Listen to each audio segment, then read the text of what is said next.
Joint action committee పిలుపు మేరకు ఈరోజు సంగారెడ్డి జిల్లా కేంద్రంలోని అమరవీరుల స్థూపం వద్ద మరి సమావేశం నిర్వహించి గత కాంగ్రెస్ ప్రభుత్వం గతంలో ఎన్నికల మేనిఫెస్టోలో పేర్కొన్న విధంగా తెలంగాణ ఉద్యమకారులకు 250 ఇంటి స్థలాన్ని ఇస్తామని హామీ ఇవ్వడం జరిగింది.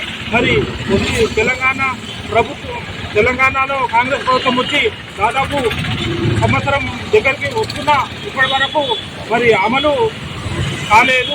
మరి తెలంగాణ ఉద్యమకారులకు ఇచ్చిన హామీని అమలు చేయలేదు. మరి దాన్ని అమలు చేయాలని మేము డిమాండ్ చేస్తూ మరి రానున్న జూన్ 2 వరకు మరి తెలంగాణ ఉద్యమకారులకు ఏదైతే ఇచ్చిన హామీ మేరకు 250 గజాలు ఇంటి స్థలాన్ని అదేవిధంగా దాంట్లోనే ఇందిరమ్మ ఇల్లు కూడా నిర్మించి ఇస్తే తెలంగాణ ఉద్యమకారులకు ఒక సముచిత గుర్తింపు ఇచ్చినట్టు అవుతుందని మేము భావిస్తూ తెలంగాణ ఉద్యమకారుల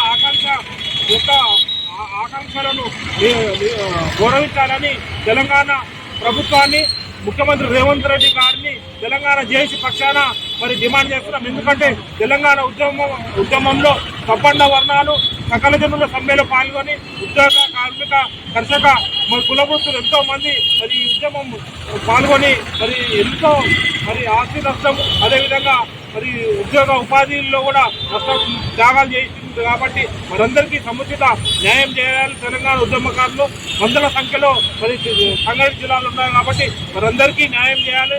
దీన్ని తప్పకుండా కోదండరాం సార్ గారు మరి సీనియర్ తెలంగాణ ఉద్యమకారునిగా మిగతా జిల్లాలలో నుంచి డిమాండ్ కూడా వస్తున్న తరుణంలో తప్పకుండా రాష్ట్ర ప్రభుత్వం మీద ఒత్తిడి తెచ్చి మరి తెలంగాణ ఉద్యమకారులకు ఏదైతే గతంలో ఇచ్చిన హామీ మేరకు 250 గజాల ఇంటి స్థలాన్ని అదేవిధంగా ఇందిరమ్మ ఇల్లును కూడా మంజూరు చేసే విధంగా తగిన చర్యలు తీసుకోవాలని తెలంగాణ ఉద్యమకారుల పక్షాన JAC Telangana joint action committee Sangareddy పక్షాన తెలంగాణ రాష్ట్ర ప్రభుత్వాన్ని డిమాండ్ చేస్తూ ఉన్నాం. ముఖ్య పాత్ర పోషించిన ప్రొఫెసర్ కోదండరాం సారు తమరు ప్రభుత్వంలో ఉన్నారు కాబట్టి ఖచ్చితంగా ముఖ్యమంత్రి పైన ఒత్తిడి పెంచి తెలంగాణ ఉద్యమకారులకు గుర్తింపు ఇచ్చే విధంగా తమరు జూన్ 2వ తారీఖు నాడు తెలంగాణ ఉద్యమకారుల యొక్క ఆకాంక్షను నెరవేర్చే విధంగా ప్రయత్నం చేస్తారని ఆ బాధ్యత తమరి పైన ఉందంటని చెప్పేసి తెలంగాణ జేఏసీ సంగారెడ్డి తరఫున మేము డిమాండ్ చేస్తున్నాం. న్యాయం జరగలే.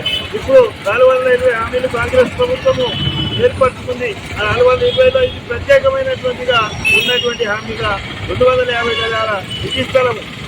ఎందుకంటే ఉద్యోగాలు రాలేదు. ఉద్యమకారుల 610 జీవో అమలు చేయలే గత ప్రభుత్వం టీఆర్ఎస్. మరి కాంగ్రెస్ దీన్ని గుర్తించి విషయాన్ని అనుకూలం చేయాలని మేము ప్రభుత్వానికి నిర్దేశిస్తున్నాం. అత్యంత కష్టంగా ఇబ్బందిగా ఉన్నాము ఉద్యమకారులము. మరి రెండు విధాలుగా వెంబడైపోయింది పరిస్థితి. అటు చూస్తామా ఉద్యోగాలు లేదు, చేద్దామా పరిపాలనలో కూడా మాకు అందుబాటు లేకుండా అయిపోయింది. 2 దఫాల పరిపాలన చేస్తే టీఆర్ఎస్. అలాగే ప్రభుత్వం కాంగ్రెస్ ఇకనైనా మన్నించి మా యొక్క హృదయ విధారక పరిస్థితులను గ్రహించుకొని తప్పకుండా ఈ యొక్క ఉద్యమకారుల గుర్తింపు మరియు కావాల్సిన సదుపాయాలు సమకూర్చాలని మనం సంగారెడ్డి జిల్లాలో ఉద్యమకారులను గుర్తించి 250 గజాల ఖాళీ స్థలము, అందులో ఇందిరమ్మ గృహ నిర్మాణం కానీ మళ్ళీ ఈ ఉద్యమకారులకు పెన్షన్ రూపంగా పారితోషికము గవర్నమెంట్కు తోచిన విధంగా ఎంతో కొంత మాకు ఆర్థిక సాయం చేయాలని సంగారెడ్డి జేఏసీ తరఫున సంగారెడ్డి జిల్లా తరఫున తెలంగాణ రూపం వద్ద మేము ఈరోజు తెలంగాణ మళ్ళొకసారి జ్ఞాపకం తీసుకుంటాము. 1969 నుండి తెలంగాణ కోసం పోరాడి అలసిపోయి మడిదశలో మళ్ళీ తెలంగాణ కొరకు పోరాడే విధంగా అందరూ జేఏసీ తరఫున అందరూ కొట్లాడినారు. ఆ పోరాటంలో ప్రతి ఒక్కరున్నారు. కర్షకులు, కార్మికులు, ఉద్యోగులు, సబ్బండ కులాలు ఉన్నాయి కాబట్టి వాళ్ళందరూ గుర్తించి మరొకసారి జ్ఞాపకం చేసుకొని మరి తెలంగాణ వచ్చిన తర్వాత ఉద్యమకారులను గుర్తించి వాళ్ళకి ఇస్తున్న హామీని ఏదైతే ఉందో ఆ హామీని మేము నెరవేర్చాలని కోరుతున్నాము. 250 గజాల స్థలాన్ని అన్నారు. మరి టీఆర్ఎస్ గవర్నమెంట్ 10 సంవత్సరాలు చేసింది కానీ ఎన్నడూ ఒక్క మాట ఎత్తలేదు. కానీ ప్రభుత్వం ఉండి మొత్తం అంతా దోసుకొని పోయింది తప్ప మిగిలిన ఏమి ఉంచలేదు. కనీసం ఇప్పుడున్న కాంగ్రెస్ గవర్నమెంట్ మరి ఈ యొక్క పరిస్థితులను గుర్తించి మమ్మల్ని అందరూ జ్ఞాపకం చేసుకొని జేఏసీలో ఉన్న ప్రతి ఒక్క వెలువలన్నీ గుర్తించి వారికి ఆర్థిక సాయం కానీ 250 గజాల స్థలం కానీ ఇప్పిస్తారని చెప్తూ మరి మా కోదండరాం గారు సారు ఆయన మొట్టమొదటిగా మరి తెలంగాణకు ఆయన నాయకుడు వహించినాడు. మరి ఆయన గుర్తులేదా మరి మేము మరొకసారి గుర్తు చేస్తున్నాము.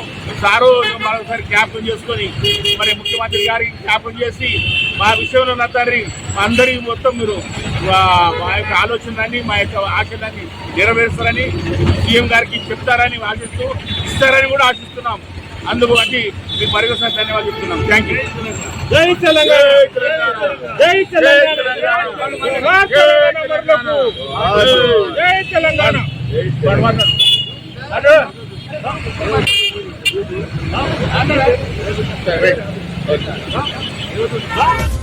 అందరికీ షేర్ చేయండి, కానీ సబ్స్క్రైబ్ చేయడం మాత్రం మర్చిపోకండి.